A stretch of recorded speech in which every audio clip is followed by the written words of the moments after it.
Hello mes petits chéris, bienvenue sur ma chaîne, j'espère que vous allez bien. Moi ça va, je suis de nouveau malade, ça faisait longtemps, ça vous avait manqué. Aujourd'hui on se retrouve pour une vidéo spéciale contouring, puisque vous avez été très nombreux à m'envoyer des messages pour me demander comment je faisais mon contour. Le contour en fait je le montre très régulièrement dans mes vidéos, mais apparemment vous souhaitiez vraiment savoir un peu plus en détail comment faire un vrai contouring, parce que c'est vrai que dans mes vidéos je fais un léger contour au niveau des pommettes, ça s'arrête là. Je pousse pas vraiment le truc. J'avais fait une vidéo spéciale contouring extrême, mais ça c'était pas ma technique. C'était juste, on tente le contouring extrême comme on le voit dans les vidéos sur Instagram. D'ailleurs c'était un échec cuisant. Voilà, je me suis dit que j'allais réaliser cette vidéo sur le contour, sur mon contour. C'est vraiment le maquillage que je réserve aux événements, lorsque je sais qu'il va y avoir des photos, lorsque je sais que j'ai envie d'être impeccable partout.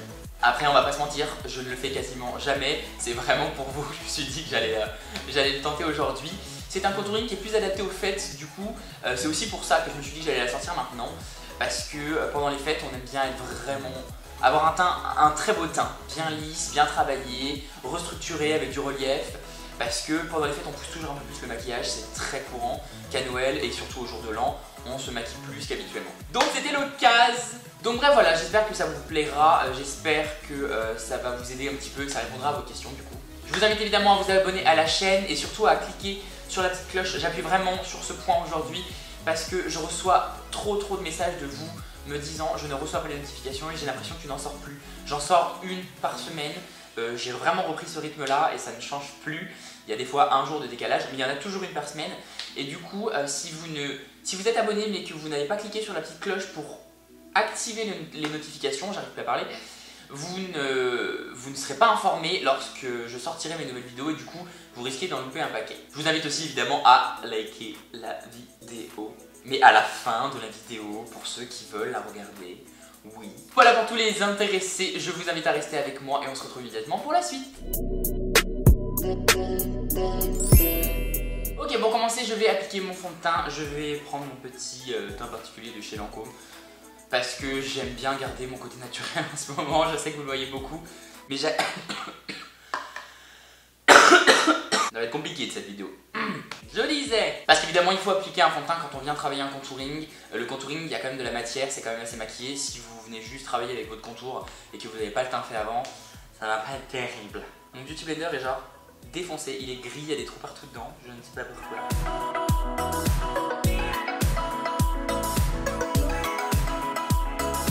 Ensuite, en temps normal, je prendrai mon anti-cerne et je viendrai ensuite faire mon contour. Ça c'est en général quand j'ai pas envie de trop sculpter, quand je viens juste restructurer un petit peu. Lorsque je fais tout ce qui est maquillage de fête, je travaille d'abord mon contour et ensuite je viens travailler avec mon anti-cerne de façon à pouvoir corriger et avoir quelque chose de beaucoup plus net et beaucoup plus shape. Première étape, je vais le travailler avec mon Chubby Stick de chez Clinique, qui est un produit crème. Je repasserai avec de la poudre derrière pour accentuer et avoir une sorte d'effet un peu plus drama encore. Mais on va commencer avec du crème. Au niveau du contour, c'est un effet d'ombre et de lumière. Donc le but c'est de faire ressortir les volumes et de creuser en fait les zones d'ombre. Moi ce que j'aime faire au niveau de mon contour en général, j'aime bien venir affiner un tout petit peu ici de façon à donner cette impression que mon visage est plus fin. Faire ressortir mes pommettes, du coup je vais vraiment travailler le dessous de la pommette. Et en général je souris un petit peu pour voir où est le bon béla pour l'accentuer aussi. Ma mâchoire, j'ai de la barbe, c'est pas nécessaire. Et mon nez évidemment que je fais toujours un petit peu. Donc voilà, je vais venir travailler. Je ne le ramène pas jusqu'ici, je viendrai le tirer directement avec mon pinceau et mon Beauty Blender. Si vous ne savez pas où placer le produit, ou que vous avez peur qu'il soit trop haut ou trop bas, vous placez en fait votre doigt de façon à sentir l'os de la pommette et vous placez votre doigt en fait juste dans le creux de l'os et vous placez votre contour au-dessus.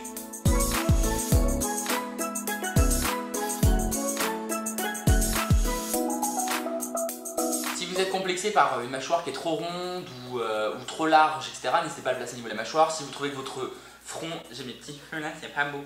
Si vous trouvez que votre front est trop grand, vous pouvez aussi le placer en ras de cheveux. Je sais pas pourquoi je fais ça parce que j'ai plus de cheveux à mettre vers l'arrière. Du coup c'est parti. J'aime bien estomper mon contour avec ce genre de pinceau là. C'est le Face Shape, le numéro 110 de Zoeva, qui est une vraie merveille pour travailler tout ce qui est produit crème.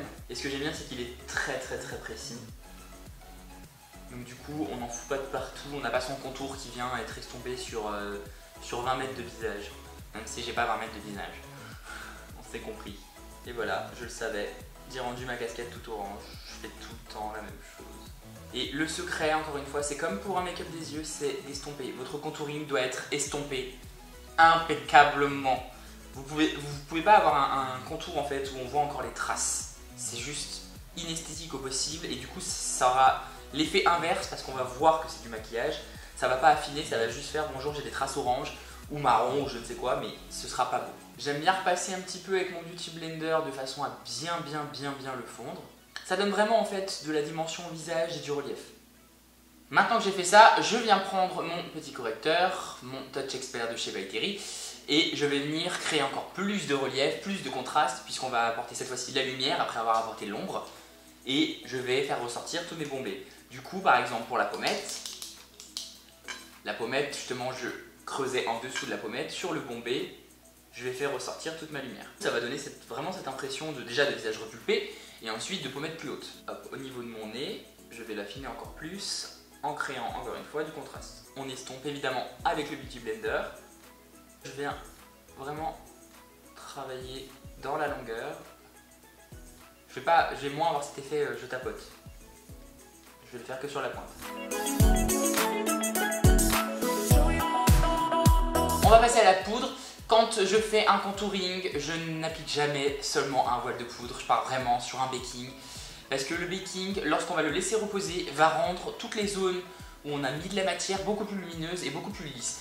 Du coup, c'est comme ça que je vais éviter cet effet trop gras entre guillemets de l'utilisation des produits précédents déjà. Et ensuite que je vais faire ressortir encore plus mes volumes et que je vais pouvoir corriger une dernière fois pour avoir quelque chose de très net. Donc ce que je fais, c'est que le voile de poudre, j'en ai carrément trop, je le dépose au tout début. Histoire de pouvoir quand même avoir le visage tout poudré. Et surtout que même les zones que j'ai sculptées ne bougent pas. Que mon maquillage soit vraiment fixé. Parce que le but, ok, j'ai des poils dans les trucs.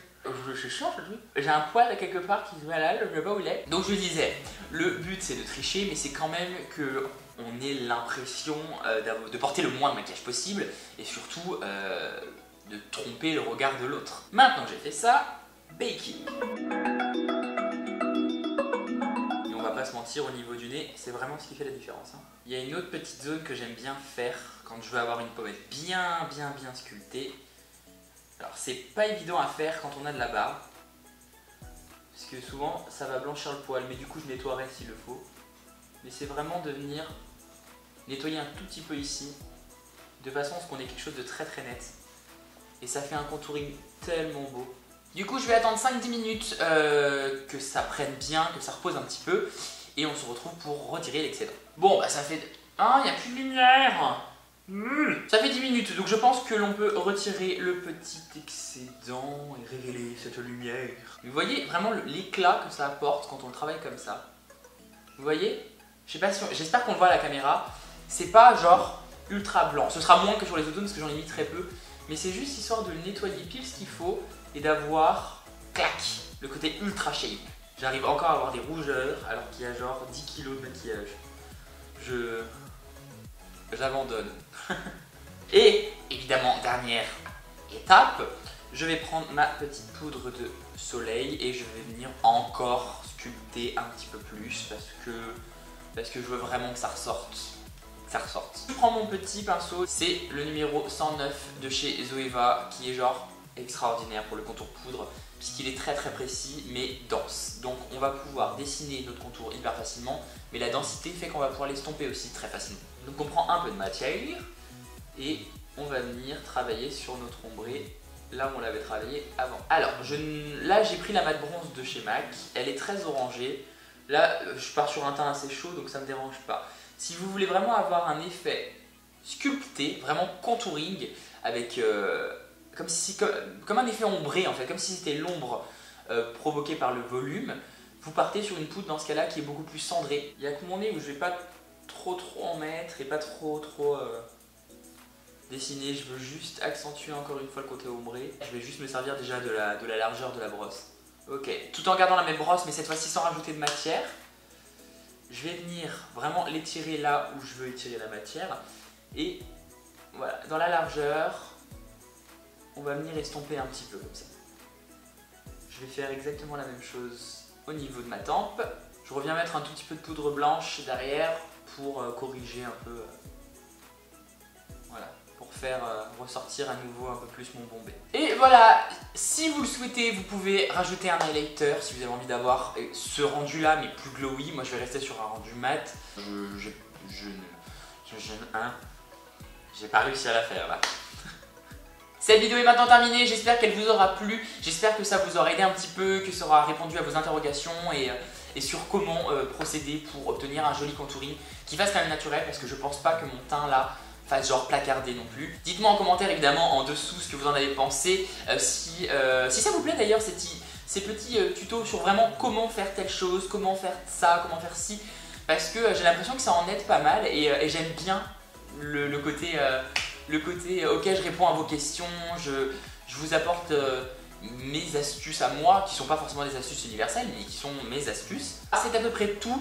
Je vous souhaite évidemment à tous de très très bonnes fêtes et un joyeux Noël pour ceux qui fêtent Noël, puisque c'est dans 3 jours, je crois.